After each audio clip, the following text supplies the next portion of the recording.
name is Danielle Vieira, and today I'll be reading my children's short story entitled The Last Mince Pie, which appeared in A Christmas Cornucopia, published by Christmas Press. Lily peeked into the dining room. The big table had been moved against the wall and covered with a red tablecloth. Gold threads in the material shone in the light. On the table, Mum had placed dishes and bowls and platters piled high with yummy Christmas treats. The scent of cinnamon made Lily's mouth water.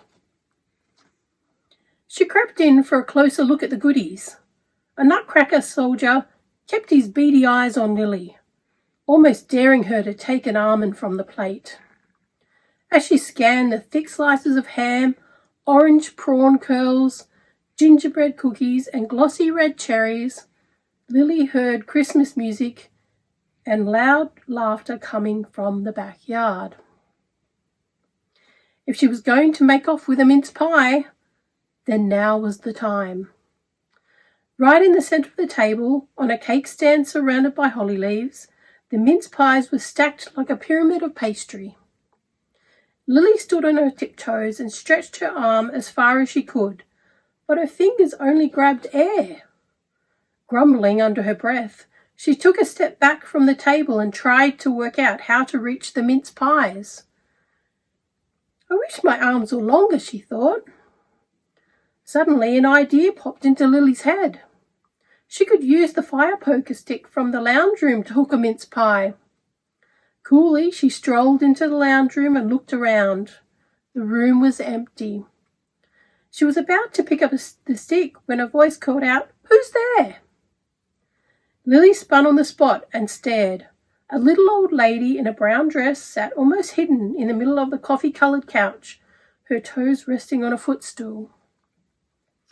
As she squinted towards Lily, a pink paper crown slid down to her left ear. She looked like a crazy queen. "Oh, Great Gran, I didn't see you there. It's me, Lily." A smile spread out across the lady's face. "Is that my lily flower? Come and give me a hug." Lily walked over to her great-grandmother and crouched down. A whiff of lavender filled her nose as two thin arms embraced her. Great-Gran patted the seat next to her and Lily sat down. "I have a surprise here for you." She hunted in her handbag and then handed Lily a 20-cent coin. "Thanks, Great-Gran," Lily said, thinking of the $5 she usually got from her parents every week. She put the coin in her pocket, gazing hungrily at the fire poker. "I have to go now, okay?" Great-Gran nodded, humming a happy Christmas tune. Lily grabbed the poker and walked back to the dining room. But she almost dropped it when she saw the cake stand. Some of the mince pies were missing. She ran across the room, waving the stick wildly, and very nearly hit the ceiling light. Entering the room from another doorway right at that moment, Mum yelled, "What are you doing?" and snatched the stick off Lily. Before her mum could shout another word, Lily bolted to her bedroom. When her heart had stopped pounding like the little drummer boy on his drum, Lily snuck back to the dining room. "Oh no, there are just 3 mince pies left," she cried madly, hopping from one foot to the other. She needed to get higher off the ground to reach the mince pies, but she knew that her dad would never let her bring the ladder into the house. Then she remembered Great-Gran. Scurrying back to the lounge room, Lily blurted out, "Great-Gran, can I borrow your footstool?" The old lady gripped the bowl that was now in her lap and clumsily put each foot on the carpet. As she bent down to pick up the stool, Lily glanced at the gross green mush in her great-grandmother's bowl. "What is that?" she asked. Great-Gran looked down and frowned. "Your mum thinks I should eat this healthy pea soup. I really wish I could have a Christmas treat." Lily smiled kindly at Great-Gran. "It must be tough when you're old." She took the footstool into the dining room and set it down next to the table. Standing on it carefully, she towered over the cake stand. There was no time to lose. Only one mince pie remained.